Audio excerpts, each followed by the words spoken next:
She had like 2 minutes of bad publicity when the film hit to come out and try to blame it all on him. None of it was just due to the fact that she seems like a rather person. Then he managed to convince Blake Lively to star in it with him, and all hell broke loose. She claims he's her, and then by the time they premiered the movie, they weren't even speaking to each other. She made him stay in the basement. So normal people at home who don't care about this woman at all are looking at her like, I don't like her. A Hollywood legal battle heads to a New York City courtroom today with a hearing on the lawsuit between actors Blake Lively and Justin Baldoni. The U.S. District Judge in the case is holding a video conference on a motion for a protective order. All right, y'all, we need to talk because things are looking really bad for Blake Lively right now. Could she actually end up in jail after this latest bombshell from Megyn Kelly? It's starting to look like Kelly might be the one to finally seal Blake's fate. That if you've been keeping up, you know Blake has been tangled in all kinds of legal drama. Lawsuits, accusations, back and forth chaos. Every time we think things are cooling down, something new explodes. But this could be the final nail in the coffin. Blake Lively made headlines when she accused her It Ends With Us co-star and director, Justin Baldoni, of harassment. But from the jump, people were giving her the side eye. Was she telling the truth, or was there more to the story? Then came the plot twist. Baldoni clapped back with a countersuit, claiming Blake lied and manipulated the situation to take over the movie. Now here's where things get really shady. Despite Blake's serious accusations, a Hollywood intimacy coordinator is raising some major questions. Mia Shakar, who has worked on lessons in chemistry, Insecure, and Perry Mason, weighed in on the feud in a Channel 5 documentary, and what she had to say is very interesting. According to Shakar, after reviewing their text exchanges, there seemed to be genuine affection between Blake and Justin at one point. If not a friendship, maybe something even more. And that's not all. She pointed out something that might raise eyebrows. In my experience, when an actor refuses to meet with an intimacy coordinator until filming, it usually means they trust their scene partner. So, if Blake was so uncomfortable with Justin, why didn't she insist on meeting with the intimacy coordinator beforehand? You'll know Hollywood productions take on-set safety very seriously, especially for intimate scenes. So, what's the real story here?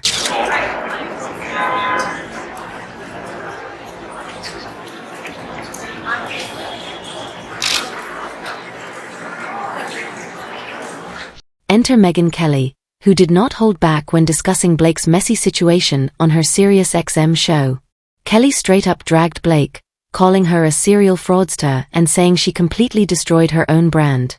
And honestly, a lot of people are starting to agree. According to Kelly, every single claim Blake has made has been shut down with hard evidence, text messages, receipts, everything. She even said Baldoni's proof makes Blake's allegations look completely different than how she originally framed them. So now, the real question is, did Blake Lively completely play herself? Blake Lively is very dissatisfied with virtually everything around her and decides to allege that Justin Baldoni, forgive me, very effeminate, evolved, modern feminist man bun kind of guy, is like this virulent who can't stop one of the biggest stars in Hollywood in front of everybody on the set. I've got questions. I'm not sure why he would do that, whether he'd have the guts to do that, or whether the man bun is the most likely in general. Now, let's talk about this so-called secret plan Blake Lively had, because if this is true, it changes everything. Blake basically admitted, at a Forbes Power Women's Summit no less, that she has a strategy for taking over any movie she's cast in. She straight up said that she pretends to just be an actress at first, but once she gets the role, she starts making demands behind the scenes. Imagine hiring someone for one job, and suddenly they're calling the shots. Wild, right? Some directors were cool with it. Others, not so much. And apparently, Justin Baldoni was one of the ones who wasn't having it. Megyn Kelly had zero patience for Blake's little confession on her podcast. She flat out called it fraud, and honestly, she might have a point. If Blake was getting hired as an actress but secretly plotting to control the entire production, that's not ambition, that's deception. So she's a serial fraudster. That's called fraud. When you pretend you want to do the one thing and you'll do the thing they're hiring you for, but all along you have secret plans to do something very, very different that's above your pay grade. Kelly also pointed out that Baldoni wasn't a huge Hollywood powerhouse. meaning he didn't have the influence to push back when Blake started taking over. And according to the lawsuit, she allegedly bullied him into letting her make her own version of the movie. Yep, you heard that right. 2 versions of It Ends With Us exist, and guess what? Baldoni's version actually tested better with audiences. But Blake's version? That's the one that got released. How did that happen? Allegedly, through threats. According to Baldoni's lawsuit, Blake threatened to pull a Taylor Swift song from the trailer, because apparently she had that kind of power, and even refused to do press for the movie, moves that could have tanked the film's promotion. Like, what? She started to rewrite scenes that nobody had asked her to rewrite. That's just wild to me. Now, this is where things go from messy to downright delusional. Because instead of taking accountability, Blake allegedly tried to blame Baldoni for her PR nightmare.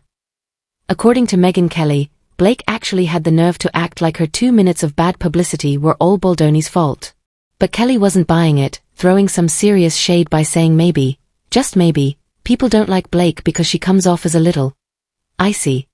And let's be real, Blake didn't exactly help herself. Instead of keeping the focus on It Ends With Us, she was out here promoting her hair products, her non-alcoholic drink brand, basically everything except the actual movie. And let's not forget that cringeworthy, out-of-touch comment, grab your girls, wear your florals. Like, sis. This is a movie about domestic violence. It's not a girl's trip to brunch. The backlash was instant. People dragged her for being tone-deaf, accusing her of turning a serious issue into a fashion statement. And honestly, they weren't wrong. Full of giggles and laughter and wanted to promote her liquor brand. Like, nothing says domestic like a bottle of tequila. What? But instead of taking the L and moving on, Blake Lively and Ryan Reynolds allegedly tried to make Justin Baldoni clean up their mess. According to reports, Blake and Ryan actually drafted a public apology and wanted Baldoni's production company, Wayfarer Studios, to release it, as if they were the ones responsible for Blake's PR disaster. And of course, Baldoni's team was like, absolutely not. Like, make it make sense. How is this his problem now? Now, people don't usually agree with Megyn Kelly on much, but she might be onto something here. On her podcast, she went all in, even comparing Blake Lively to Amber Heard, and you'll know that is not the comparison you want right now. Kelly straight up said, she does appear like an Amber Heard to me. And let's not forget, Amber Heard's 2022 defamation trial was one of the biggest celebrity downfalls ever. She lost millions after the court ruled she had defamed Johnny Depp. So, for Kelly to put Blake in that same category? Yikes. And it gets worse, Baldoni isn't just suing for damages. He's coming for everything. He's demanding $400 million in damages, accusing Blake, Ryan, and their teams of spreading false, edited information to ruin his reputation. Oh, and he's also suing the New York Times for libel, claiming they cherry-picked text messages to make Blake's case look stronger. But Baldoni isn't just sitting back. He's taken matters into his own hands. He's launched a website where he's posting allegedly unedited text messages so the public can see the full story. And from what we've seen so far, the receipts are not looking good for Blake. The leaked messages have poked massive holes in Blake's harassment claims, and her own words about her secret plan to take over the movie are making it even harder for people to believe she was a victim in all of this. So at this point, the question isn't just is Blake Lively lying? It's how bad is this about to get for her? Because if Baldoni wins this lawsuit, Blake and Ryan could be out millions, and her reputation might never recover. And if any of these claims cross into criminal territory, that's when things get real. According to legal docs, Ryan Reynolds has already filed a motion to dismiss, arguing that Baldoni's lawsuit doesn't actually prove he defamed him. Instead, Ryan's lawyers claim that Baldoni is just trying to shame him for being the real-life version of the man Baldoni has built his brand pretending to be. So basically, Ryan is saying Baldoni is just jealous. But Blake wasn't about to let Ryan fight this battle alone. She filed her own motion to dismiss, calling Baldoni's $400 million lawsuit a vengeful and rambling mess, and accusing him of weaponizing the legal system for revenge. She even demanded the court throw out all claims against her with prejudice, meaning Baldoni wouldn't be able to refile them. Oh, and she also wants him to pay for the reputational and emotional damage she's allegedly suffered. But here's the thing, none of it worked. Despite all their legal maneuvering, the judge denied both of their motions to dismiss, meaning this lawsuit is not going away. And now Blake and Ryan are officially locked in a legal battle that could cost them millions. And let's be real, if they had nothing to hide, wouldn't they be eager to go to trial and clear their names? Instead, they tried to shut this down before the evidence could even be heard. Blake Lively knows she messed up, because when you're bringing in former CIA officials to do damage control, that's not just a PR problem, that's a full-blown crisis. According to reports, Blake has hired Nick Shapiro, a former CIA deputy chief of staff and senior advisor to ex-CIA director John Brennan, to help her navigate this legal disaster.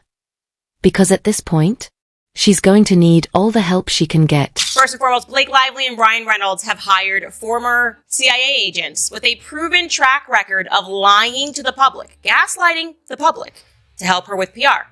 Alright, let's break this down real quick, because Nick Shapiro is not your average PR rep.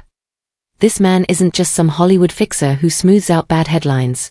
He's a serious player with government ties, national security experience, and expertise in high-level crisis management. So, why is a counterterrorism expert handling Blake Lively's PR? Unless she knows that whatever is coming next is way bigger than just a defamation lawsuit. And let's not forget, Shapiro wasn't just anyone. He worked as Obama's national security spokesperson and has serious connections. He knows exactly how to craft narratives, control media perception, and, if necessary, make problems disappear. And now, Page 6 just confirmed that Blake's legal team, Wilkie Farr and Gallagher, brought him in specifically to handle legal communications for her ex and retaliation lawsuit in the Southern District of New York. So yeah, this is no longer just about public image. This is about protecting Blake at all costs. Because let's be real, if Blake Lively was truly innocent, would she need a literal CIA agent to control the fallout? Hiring Nick Shapiro isn't just a PR move, it's a power move. IT tells us that Blake and her team know they're in deep trouble. This lawsuit might contain damning evidence that could wreck her reputation, or worse. She's not just fighting this in court, she's fighting it in the court of public opinion too. And if there's one thing we've learned from high-profile Hollywood scandals, it's this: when celebrities go into full crisis mode, it's usually because they're trying to get ahead of something huge. Now, here's the twist nobody saw coming. Right-wing influencers have turned this Hollywood feud into a whole movement. And leading the charge? Candace Owens. It is Blake Lively and Justin Baldoni Day. Finally. I've been teasing that all week, and let me just say to all the women out there that are watching, no matter what you do in life, you never, ever go full Amber Heard. Now, Candace Owens isn't exactly known for covering celebrity legal drama, but somehow, she's become one of Justin Baldoni's loudest defenders online. Since January, Owens has dedicated at least 19 episodes of her online show to the Lively vs. Baldoni lawsuit, which is wild, because she usually sticks to politics. And guess what? It's working. Her YouTube videos and TikToks on the topic have racked up over 130 million views. Yes, million. People who didn't even know who she was before are suddenly tuning in just for this drama. She even went as far as to predict that this case will be bigger than Johnny Depp vs. Amber Heard. Which is a huge statement. And let's be real, Candace Owens is not holding back. She straight up said, Blake Lively is not a good person. No matter what happens in this lawsuit, don't let it distract you from the fact that she has proven herself not to be a kind person. And she's not the only one pushing this case into the spotlight. Other right-wing media personalities are jumping in too, including Brett Cooper, another conservative media darling. At this point, Baldoni's team knows exactly what they're doing. His lawyer, Brian Friedman, even acknowledged how podcasters, YouTubers, and TikTokers have helped keep this case in the headlines.